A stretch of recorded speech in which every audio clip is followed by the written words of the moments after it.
ஏடிஎம்னா என்ன மதன்? ஏடிஎம் நாடா ஏமாந்தா திருடுவான் மதன் அர்த்தம். போடா. என்கிட்ட 500 ரூபாய் இருக்கு. என் பேர்ல அக்கவுண்ட் ஓபன் பண்ணிட்டுமா? நீ அக்கவுண்ட உன் பேர்ல ஓபன் பண்ணு. பட் உன் அக்கவுண்ட நான் க்ளோஸ் ஐயோ. பண்ணிடுறேன். இருடா ஃபர்தர் கலெக்ஷன்ஸ் ஆக வேண்டாமா? ஊட்டில முந்தி மாதிரி இப்ப கிரவுட் இல்லையடா. அங்க ஒரு நியூ ஃபேஸ் வரான், அவன் அமுக்குறேன். ஸ்டாப். ஆஹா, எங்க கொஞ்சம் லெஃப்ட் திரும்புங்க, ரைட்டு, ஸ்கைய பாருங்க, எர்த்த பாருங்க. அடடா சூப்பர், நல்ல ஆல்மாடிக்கிருச்சு. சூப்பர் குட் ஃபிலிம்ஸ் கேள்விப்பட்டிருக்கீங்களா? மெட்ராஸ்ல ஆர்பி சௌத்ரி தான் அதோடைய தயாரிப்பாளர். தமிழ்நாட்டில் பல நல்ல டேலண்ட்ஸ் அறிமுகப்படுத்தினது அவர் தான்.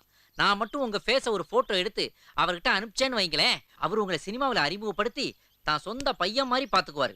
வசதி வாய்ப்பு வந்துருச்சுன்னு வைங்களேன், அதுக்கப்புறம் ஒரு காது என்ன 2 காதுலையுமே கடுக்கனை மாட்டிக்கலாம். அந்த கேமராவை பாஸ் பண்ண பாக்குறா. யா அடடா, திருட்டு விசிடியா போட்டாலும் சூப்பரா வரும் சார். அதெல்லாம் சரி, இந்த போட்டோ எடுக்கிறதுக்கு நான் எவ்வளவு பண்ண தானே மதன்?